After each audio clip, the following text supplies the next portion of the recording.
The region of central Germany is undergoing a structural transformation. Our main sponsor, GTAI, supports the transformation away from hard coal towards innovative technologies like bioplastics. GTAI stands for Germany and Invest, the economic development agency of the Federal Republic of Germany. With more than 50 offices worldwide and a strong network of partners, GTAI supports German companies to internationalize, promotes Germany as a business location, and assists foreign companies setting up in Germany. I am now pleased to announce two speakers who will introduce us to the GTAI and give us an insight into the Latin American market. After their presentations, you will again have the opportunity to ask your questions in the chat. And after the Congress, in addition to Edwin, Schuh and Janosch Siepen, Ms. Peggy Görlitz and Ms. Gloria Rose will be available in the exclusive expert talk from about 5:30 p.m. If you are interested, please write your email address with the keyword GTAI in the chat, and you will receive a link and a password from us, with which you can log in later at the speaker's corner. Now, Peter, why did you choose Latin America as a partner region? I would like to know. Yeah. South America is for us mid-European something fascinating and mystic, but honestly, we mostly don't know too much about it business-wise. At least this is my state of mind when Martin proposed it. We have to use this chance since it is a big market for us and vice versa. That's why I was very much in favor after the first video conference with Laura from Plásticos from Bogota in Colombia. Due to the excellent help of GTAI and the German HK, the Außenhandelskammer, we got the best contacts in Latin America. Furthermore, one of our award winners this year comes from Brazil. So there is a very lively biopolymer community in Latin America. Okay, so it sounds like there will appear many possibilities for cooperations in the future. We hope so, and this is absolutely for us important because also there is a big agricultural industry. Okay, so let's think positive. Thank you. And now I would like to welcome Edwin Schuh, Director of Mexico and Cuba at German Trade and Invest, and Janosch Siepen, Director of Colombia, Peru and Ecuador at German Trade and Invest. The floor is yours. Roll the film.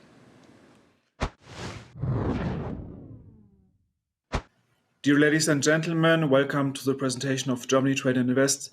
My name is Edwin Schuh. I'm responsible for Mexico and Cuba. And I will talk today about the economic relationship between Mexico and Germany. But first, I will give an overview about our work. What is Germany Trade and Invest doing? Then I will show the economic situation of Mexico. And next, the bilateral trade and investment between Mexico and Germany. And last but not least, I will talk about and give some statistics of the trade of polymers in primary forms between the two countries.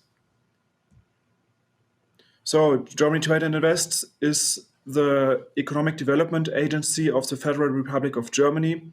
We are part of the Ministry of Economics, and here you see our whole team. We have already over 70 years of experience. We were founded in 1951 and with different names, and today we are called Germany Trade and Invest, GTAI. We have two main tasks. The first is export promotion. So we give information and case studies and business chances to German small and mid-cap companies for the export business. And the second field we are active in is investor consulting. So we give advice to foreign companies who want to open an office or a production facility in Germany.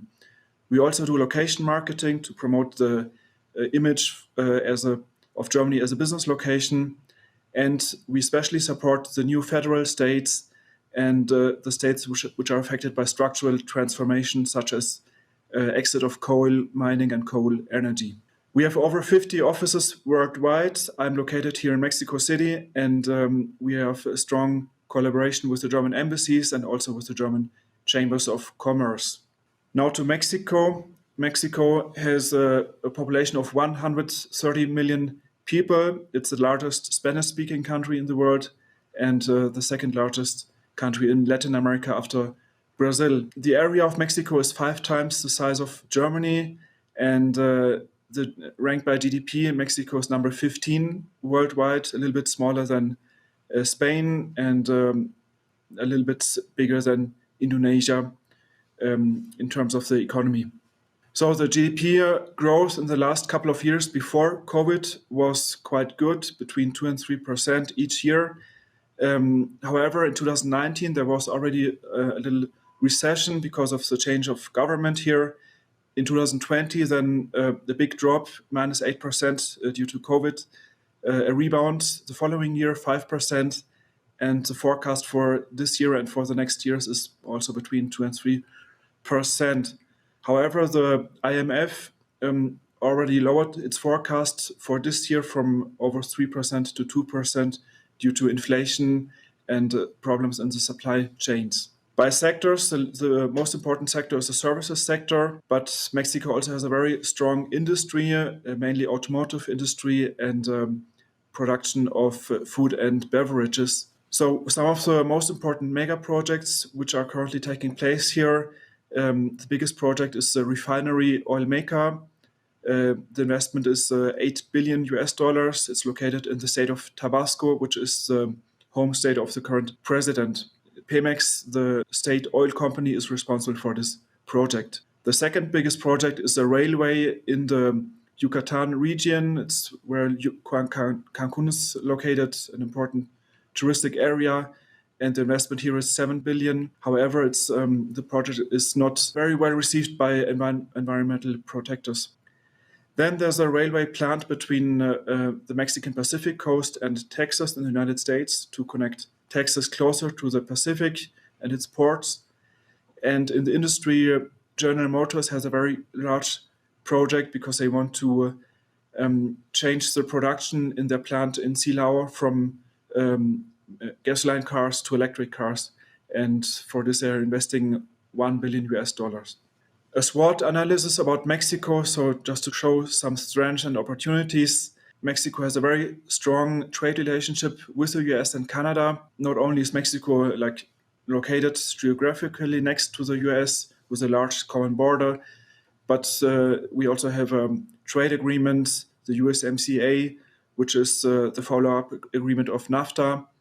And currently there are a lot of companies choosing Mexico as a location for nearshoring to shorten the supply chains. They want to be closer to the US, so they, instead of Asia, maybe they choose Mexico to produce. Second, Mexico has a huge labor force of relatively cheap and technically skilled people. Actually, the salaries are lower than in China here. And Mexico already has a strong manufacturing industry. As I mentioned, the automotive industry and electrical appliances and also food industry are very strong, especially close to the US border. The weaknesses and threats, maybe the biggest problem currently is the government. Here you can see the president on the picture, López Obrador. He's not very supportive of private companies. He prefers to have strong state companies like Pemex in the oil sector or CFE in the energy and electricity sector. And he is also not very keen to have more foreign investment, so he's not, in total, not very supportive. Corruption is a problem here. In the Worldwide Corruption Perception Index, Mexico is ranked 124th among 180 countries, so not a very good ranking.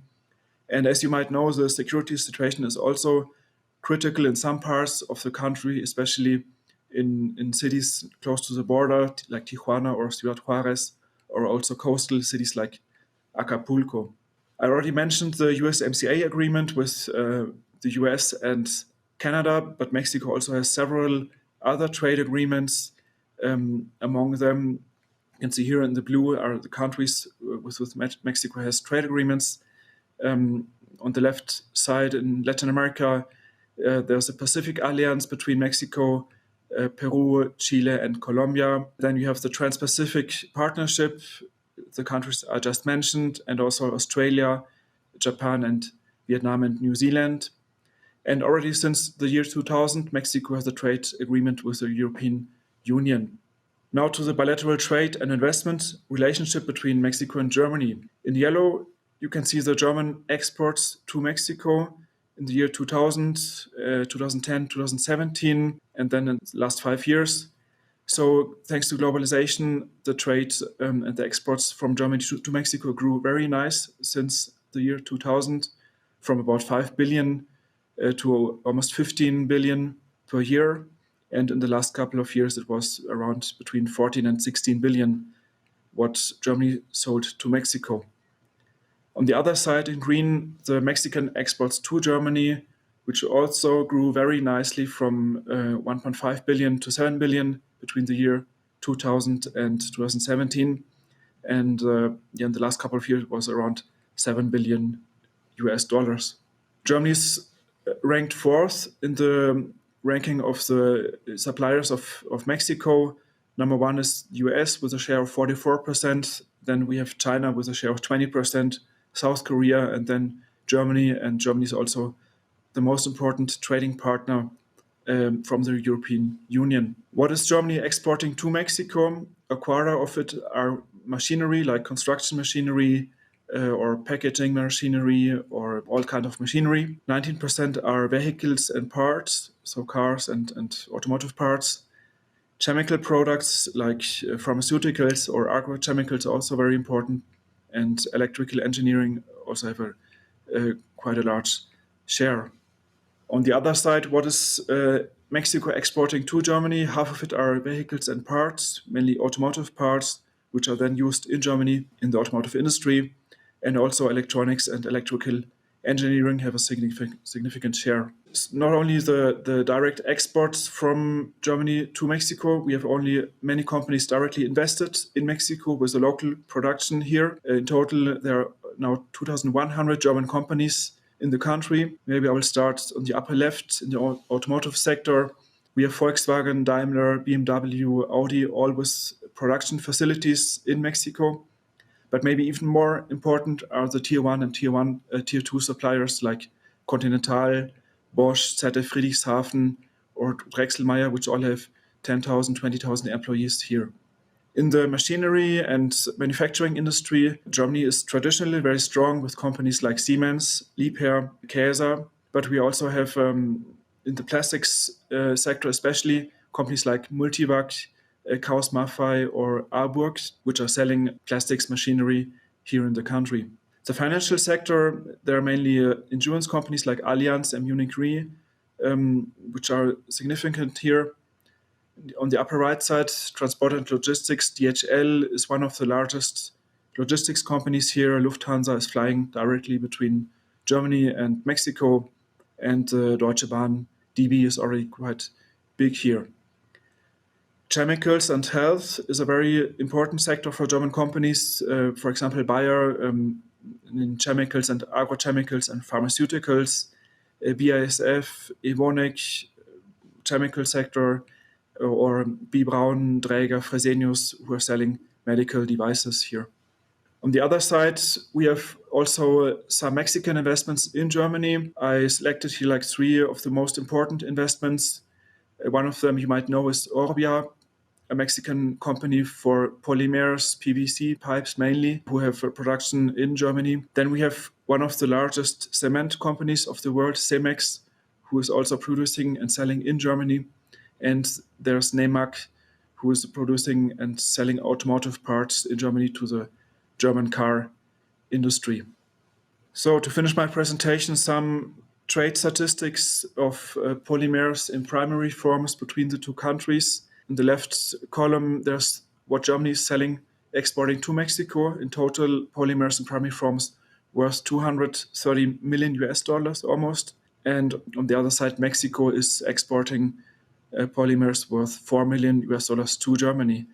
The most important products for Mexico is its polymers of styrene, and for Germany, polyacetals, polyamides, and amino resins. This was my part to Mexico, and now my colleague Janosch Siepen will speak about Colombia. Here you also have my contact details and further information in German language on our homepage. Thank you, and see you later in the question and answer section. Thank you, Edwin. Today, I would like to talk about Colombia, specifically the economic situation in the country and the plastic industry in the country as well. This is my agenda today. First and foremost, a few brief words about the current economic situation in Colombia, and then I would like to talk about the plastic industry in the country in general. Starting with a brief comparison of Latin American economies in the region. Here you can see a brief illustration of growth in Latin America in the last 10 years. The graph shows basically the GDP per capita of the different countries in the region. And as you can see here, Colombia ranks fourth in the Latin American comparison at 13.4%. It had the fourth strongest economic growth in the past 10 years. However, what I like to stress here as well is that before the pandemic hit in 2020, it was ranking third among its regional peers. If we take a closer look on the GDP growth between 2015 and 2025, you see here that it is usually above the regional average, which is shown here by the red graph, by the red line. Which will maintain its economic development as well in the next few years. In general, we can expect that the Colombian economy will grow by more than 3% annually over the next few years. These are the numbers of the latest World Economic Outlook by the IMF. However, a few sources are a bit more conservative because of the worldwide economic development. We probably will expect a development in Colombia in 2022, which is a bit less than 5.8% as seen here. If we take a brief look at the strengths and weaknesses of the country, we see first state-driven economic stimulus program and high investments, especially in the infrastructure sector, as well as a fairly favorable geographic location with access to both the Pacific and the Atlantic Ocean. Colombia has numerous trade agreements which help the foreign exchange with different countries, such as the Americas and the European Union as well. And we see a growing focus on new branches of the economy, such as fintech and hydrogen. Of course, we also have to talk a bit about the weaknesses of the country. The public finances are fairly precarious with national debt well over 70%. There's structural corruption and a high level of informality of around 50%. The infrastructure is still fairly poor, which makes the country vulnerable to road blockades and protests, which affect at times heavily the logistic infrastructure, and the socially and political environment is pretty tense, especially at the moment with the national elections coming up. If we take a closer look at the plastic industry in Colombia, we can note the following things. If we take a look at the market for plastic and rubber products, there's a sector growth between 2019 and 2021 of above 16%. Imports and exports are also growing. Imports come mainly from China, the US, Europe, and the Andean community, especially polyethylene. The export sector is growing as well in this mentioned time frame. Exports go especially to the Andean community, the US, and other Latin American countries. Here we have especially polypropylene and polychloride. However, it should be noted that in the plastic product sector of Colombia, we have a negative trade balance as well.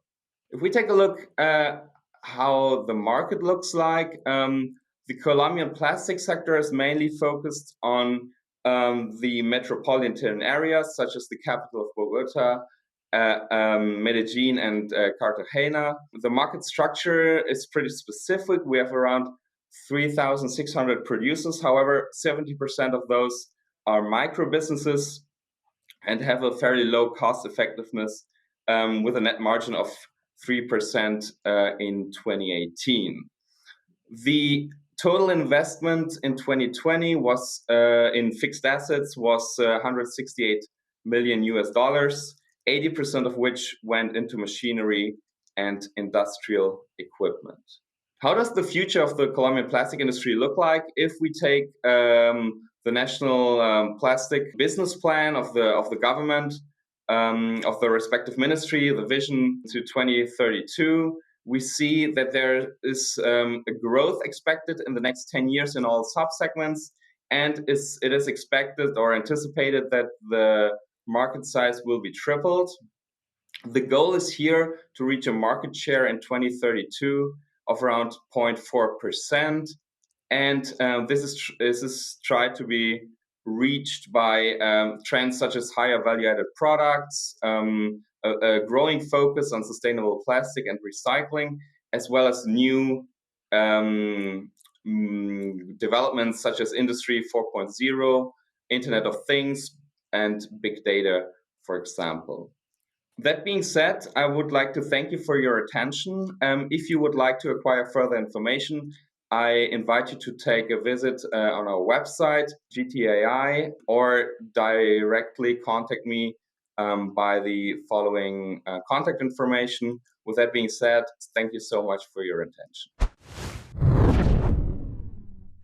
Thank you very much for the exciting insights. Now we look forward to a stimulating discussion and welcome also Ms. Peggy Görlitz, Senior Manager from GTAI Berlin, with us in the studio.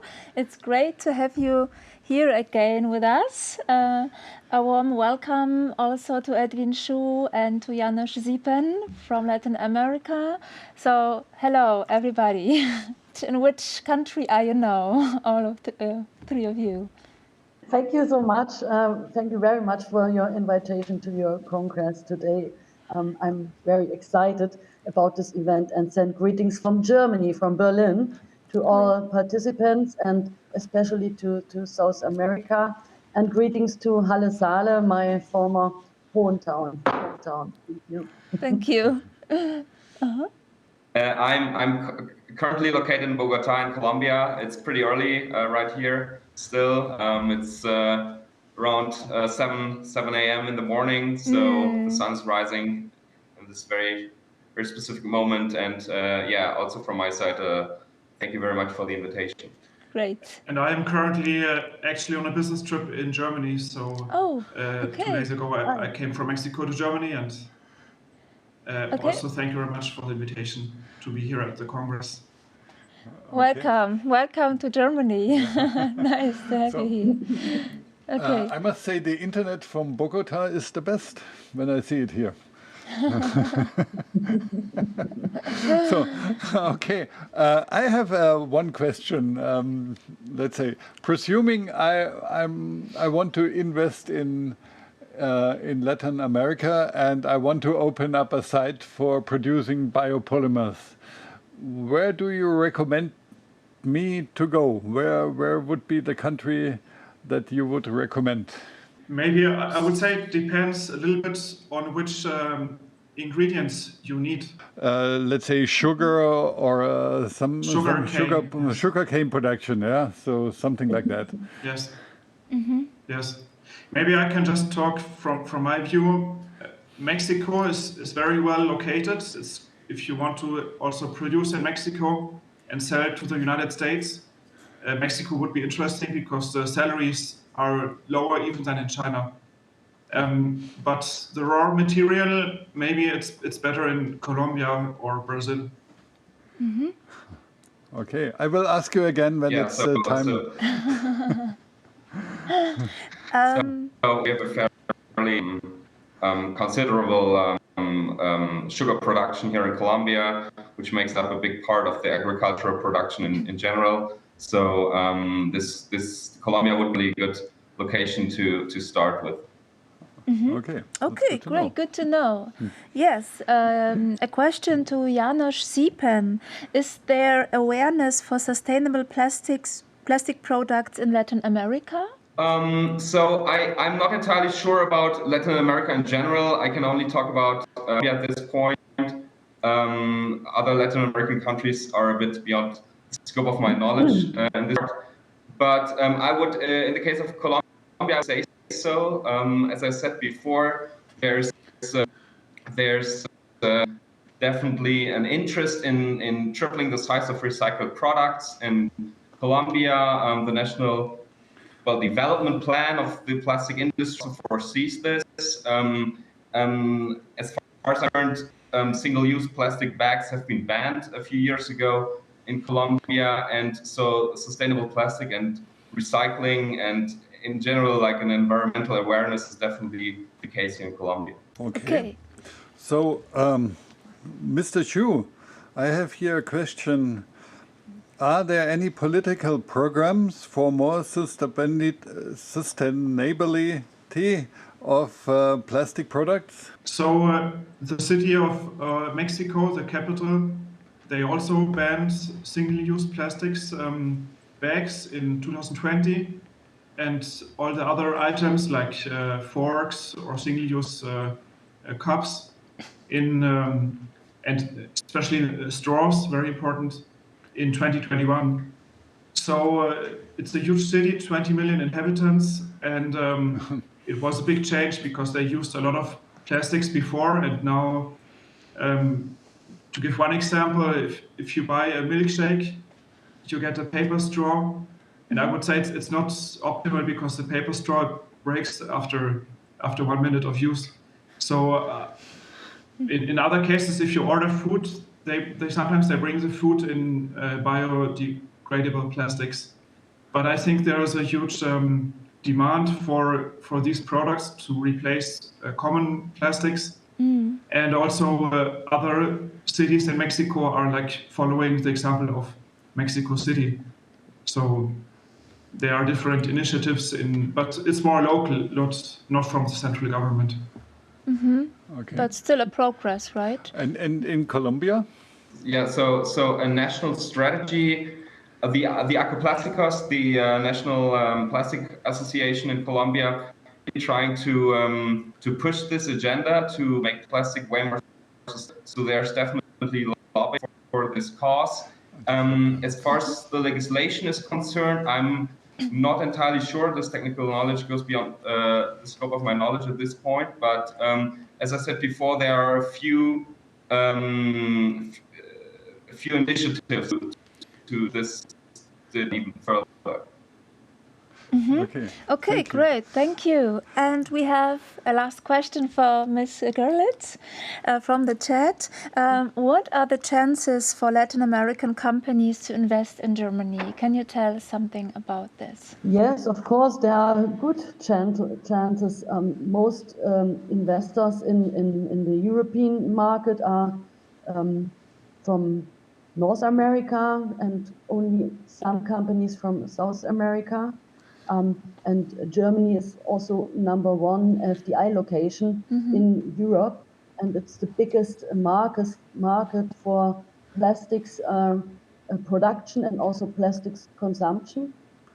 And we have a high acceptance of bioplastics here in Germany, in new production technologies and also in new products in the bioplastics industry. So I think there are good chances. We know a lot about different clusters and regions with a higher concentration of the plastics industry, like here in Central Europe, like in central Germany, in the Halle-Leipzig region. And yes, we can also give contact to these clusters like Polycum or Polymer in Thuringia and Polycum in Saxony-Anhalt. So we will bring together these companies, and so they will get some more support then, and also more expertise in the special market in the bioplastics. So. Yep. Yeah, of course, we will help. Sure. Yeah. We have, of course, much more questions to you, which we would like to forward to you after the Congress in the Speakers Corner. So the interested participants will log in, and then we will have the expert talk. We are very happy to welcome you again later at 5 p.m. And now a big thank you from Germany to you for being with us for the discussion, for answering the question. Yeah. Thank you very much.